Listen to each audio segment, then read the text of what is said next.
Kalau saya, Twitter saya followernya 2 juta, terus dirampas. Lebih parah lagi itu. Saya pernah menghilang, Rocky. Ya, dan nggak tahu. Kan mestinya negara bertanggung jawab, karena itu hak saya tuh. Hak saya untuk menyebarkan informasi diambil oleh orang lain itu. Bukan pemerintah kan? Saya duga pemerintah dan saya tuduh pemerintah tuh. Ya karena saya mesti menuduh. Anda boleh bilang bukan, ya, tapi saya tuduh pemerintah.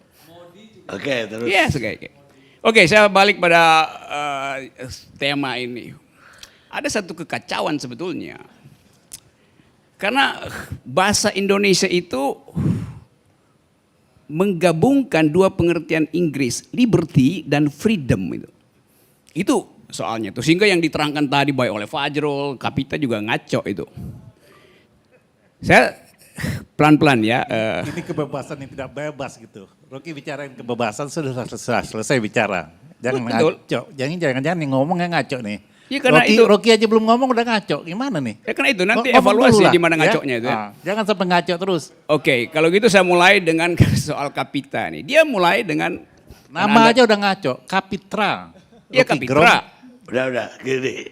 Oke. Anda nanti saya kasih untuk menjawab. Dia dulu. Oke ya.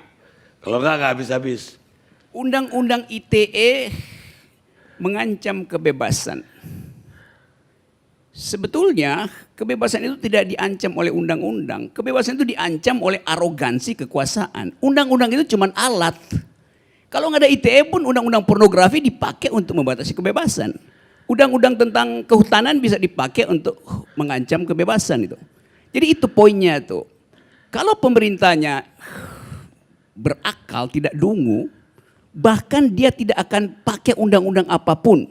Karena dia mengerti ada beda antara kebebasan dan liberty. Nah itu yang saya mau terangkan sekarang tuh. Sebelum saya masuk ke situ, keterangan dulu buat saudara Kapitra. Kebebasan dan kewajiban itu tidak korelatif pada diri orang. Nah predikat itu yang Anda nggak mengerti itu. Kalau saya punya kebebasan, saya tidak punya kewajiban untuk membatalkan kebebasan itu. Akibatnya resultantenya nol. Saya punya kebebasan, tapi saya wajib untuk tidak mengucapkan kebebasan itu. Nggak ada gunanya pengertian kebebasan itu. Nanggap nggak poin itu? Lanjutkan, nanti saya balas. Oke, artinya. Saya jawab. Kenapa begitu? Karena kebebasan artinya fakultas di dalam diri saya untuk memutuskan itu. Itu dalilnya tuh. Jadi kalau saya memilih untuk memutuskan menghina orang dan memilih memutuskan memuji orang, dua-duanya adalah keputusan saya. Itu artinya saya bebas memutuskan. Kalau dibilang Anda tidak boleh menghina orang, maka saya hanya diwajibkan untuk memuji orang. Artinya saya nggak punya kebebasan. That's the philosophy itu. Jadi kalau Anda nggak paham soal begituan, ngoceh panjang lebar pun akhirnya Anda terjebak pada putaran-putaran retorika aja tuh. Nah kalau saya punya kebebasan, itu namanya saya manusia. Beda dengan benda gitu. Jadi speaker. Saudara Fajrul Rahman dia nggak punya kebebasan. Karena dia mengikatkan diri pada istana. Maka dia cuma boleh menjadi juru bicara. Dia nggak boleh, di luar yang dia pikirkan nggak boleh. Kecuali dia berhenti itu. Itu akibatnya. Kalau kebebasan itu mencari suaka pada kekuasaan. Maka dia akan didikte oleh kekuasaan itu. Itu fundamental pengertiannya itu. Demikian juga kalau Anda anggota partai politik, Anda punya pikiran lain, kalau fraksinya bilang stop, ya stop itu. Nah kebebasan macam itu bukan itu yang dibicarakan di dalam forum hak asasi manusia. Jadi jangan diputar-putar dulu. Oke, saya masih lanjutin ya. Oke. Sekarang, kalau saya punya kebebasan, saya bisa memilih dengan tanggung jawab saya sendiri itu. Jadi jangan disuruh tuh. Nanti orang bilang kalau Anda punya kebebasan Anda mesti netral. Loh Anda suruh saya netral artinya Anda minta saya tidak bebas. Itu soalnya. Jadi cobalah ini forum semacam ini sekaligus saya kasih kuliah gitu deh. Sekarang kalau saya bikin tindakan untuk menghasilkan kebebasan saya. Sekarang ya act untuk menghasilkan kebebasan saya. Yang boleh menghalangi saya itu bukan orang tapi negara tuh. Di situ masuk konsep liberty. Jadi kebebasan itu adalah kondisi internal saya sebagai manusia, as such gitu, ansih gitu. Liberty itu adalah kesepakatan di dalam komunitas. Kalau saya berhubungan dengan orang, bekerja di situ liberty. Yang diaktifkan oleh hukum-hukum negara. Karena tindakan saya bisa merugikan orang lain. Karena itu negara mesti batasi saya. Itu yang namanya persetujuan-persetujuan sosial.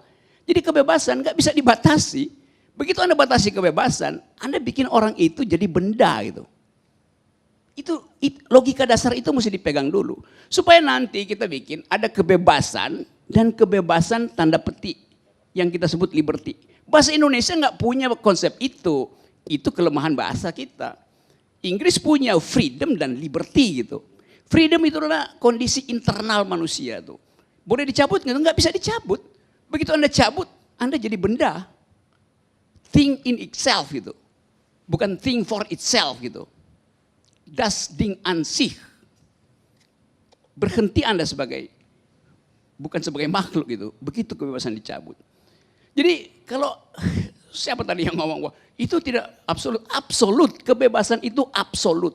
Kalau Anda bilang tidak absolut, Anda menurunkan diri Anda jadi benda gitu. Bukan jadi monyet, monyet masih punya kebebasan. Jadi batu itu. Karena menggeletak begitu aja tuh. Jadi status ontologi itu yang mesti dipahami. Kalau mau berdebat, mesti kuat konsepnya gitu. Satu tuh. Apa lagi ya? Coba ingatin. Satu-satu. Sekarang udah dapat ya poin? Udah hilang? Udah, kalau udah oke, udah. Saya cuma Referensinya mau udah ngajar, hilang. saya nggak ngerti. Biar saya jawab nih. Belum. Nanti salah lagi jawabnya, saya terangin lagi nanti itu. Dia masih. Nah, saya ingin membandingkan mana Oke, pemerintah yang dungu atau Rocky yang dungu. Coba, Nggak, coba, nggak, saya tunggu dengar dulu. dulu. Saya Dia break. masih punya poin lain. Nanti Anda harus jawab lagi.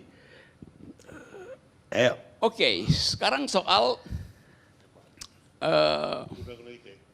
kritik pada presiden itu. Satu waktu saya bilang begini, presiden tidak paham Pancasila itu. Lalu saya dilaporkan ke polisi itu. Loh, itu keputusan saya untuk mendeskripsikan pengetahuan presiden itu. Kalau saya bilang presiden paham Pancasila, saya pasti dipuji. Padahal dua-duanya adalah deskripsi, bukan evaluasi. Kan ini soal pengetahuan, saya bilang presiden tidak punya pengetahuan tentang Pancasila. Saya tidak menghina, saya menggambarkan itu sebagai pilihan saya berdasarkan kebebasan saya untuk menganalisa, maka saya ucapkan itu. Jadi mengapa kalau saya mengucapkan yang disebut negatif, dilaporkan, kalau yang positif justru dipuji gitu. Padahal dua-duanya statusnya adalah ucapan. Bisa nanggap nggak, Kapitra dan teman-teman Anda?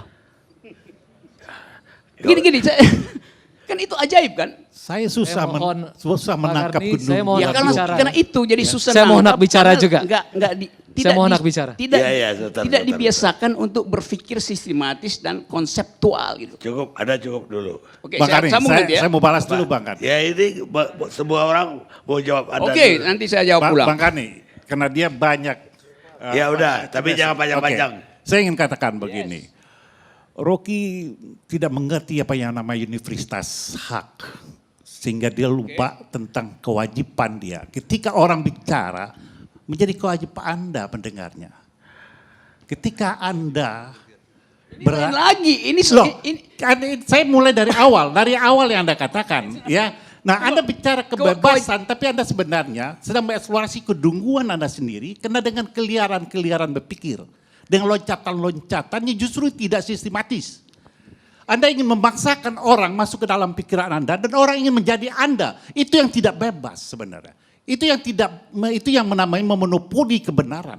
Sementara ketika Anda punya hak, maka kita punya kewajiban menghargai pendapat Anda. Anda tidak dapat menghargai pendapat orang. Itulah Anda tidak mengenal universitas kebenaran. Ketika Anda kehilangan kebenaran, maka di depan mata Anda ini semua orang salah.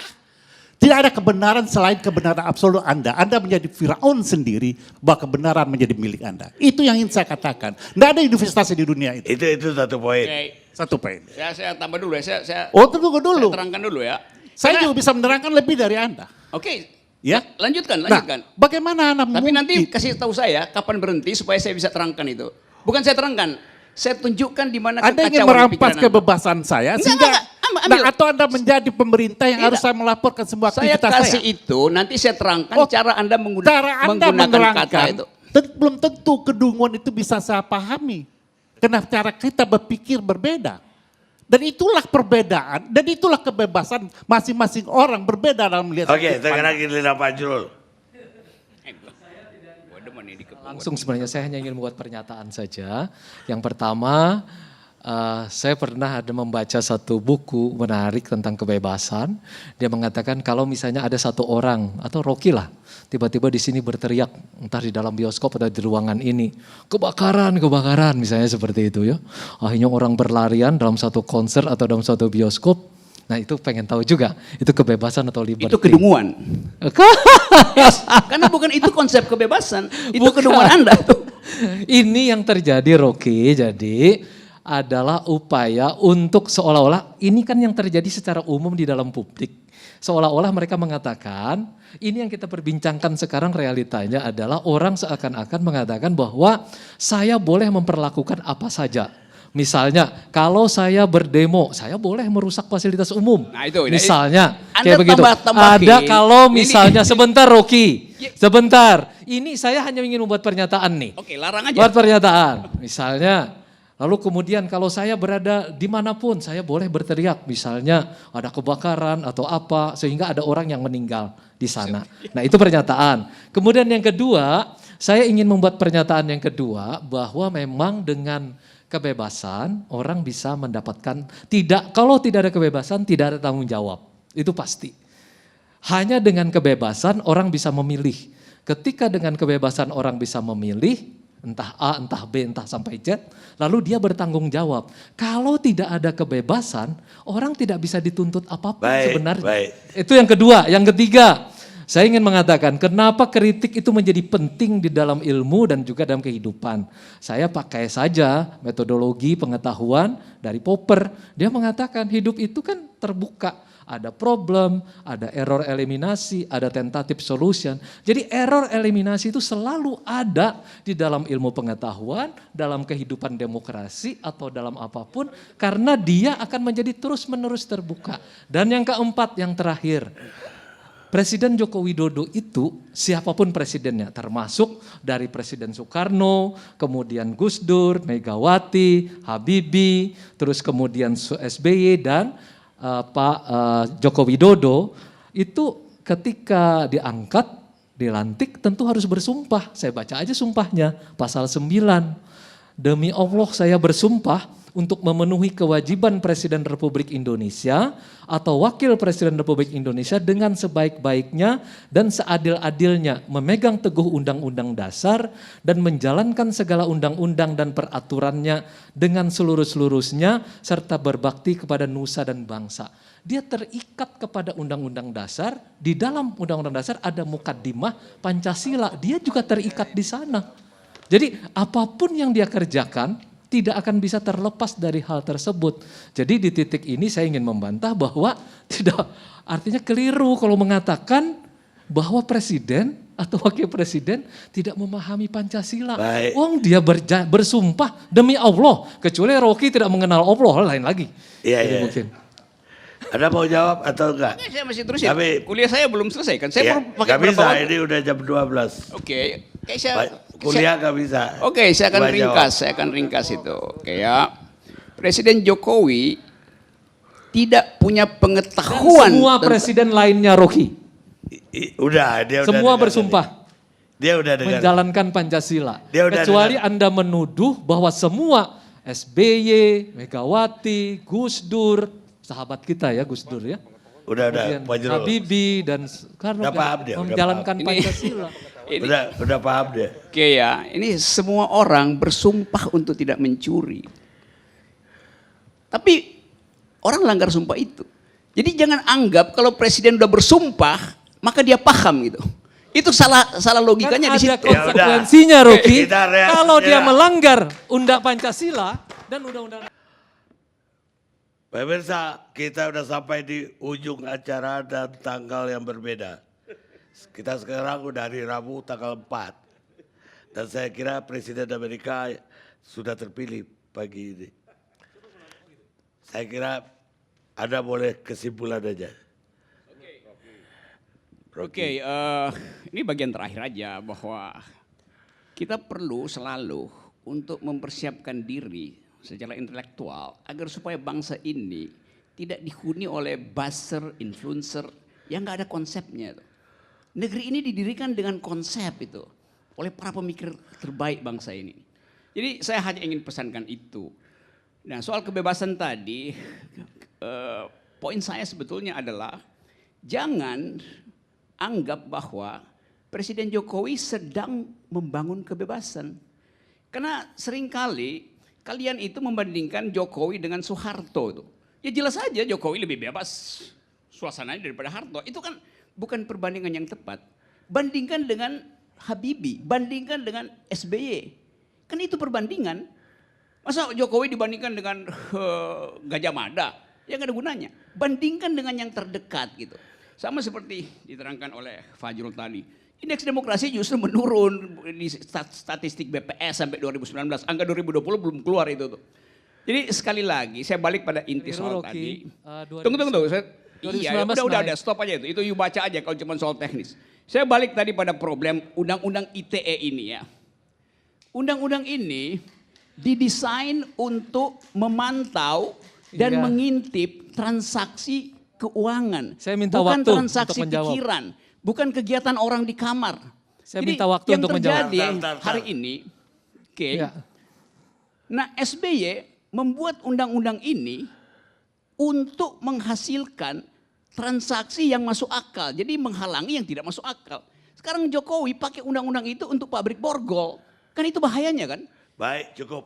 Oke. Ada. Saya cuma memperbaiki aja. Tadi saya sudah nyampaikan di awal bahwa kita berterima kasih kepada Presiden Susilo Bambang Yudhoyono karena sejak beliau dari 2009 sampai 2014 indeks demokrasi Indonesia itu cukup baik 67 dan sampai di 2014 73,04.